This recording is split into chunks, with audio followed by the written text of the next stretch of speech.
अशा कार्यक्रमात गेल्याच्या नंतर पहिला प्रश्न पडतो बोलायचं काय, कारण आपल्याला विषय लागतो बोलायला.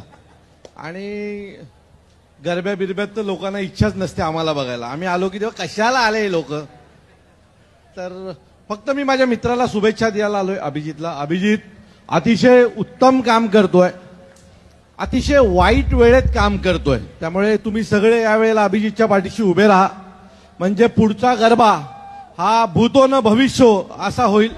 त्यामुळे एका चांगल्या मुलाला यावेळेला कळवावाले निवडून देतील याची मला खात्री आहे. माझी इथल्या सर्व पारसिक नगरच्या या भागातल्या सर्व आपल्या लोकांना माझी विनंती आहे की अभिजित आमचा खूप चांगलं काम करतोय.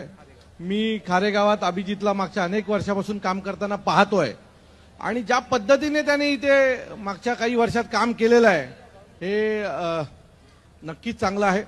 सो तुम्ही सगळे यावेळेला अभिजितच्या सोबत उभे राहाल. आम्ही त्याच्या सोबत खांद्याला खांदा लावून उभे असणारच आहोत. आणि पुढच्या वेळेला ज्यावेळेला या व्यासपीठावर येईन त्यावेळेला मी नगरसेवक अभिजित याच्या व्यासपीठावर असीन अशी गवाही तुमच्या सगळ्यांकडनं घेतो आणि थांबतो. जय हिंद, जय महाराष्ट्र.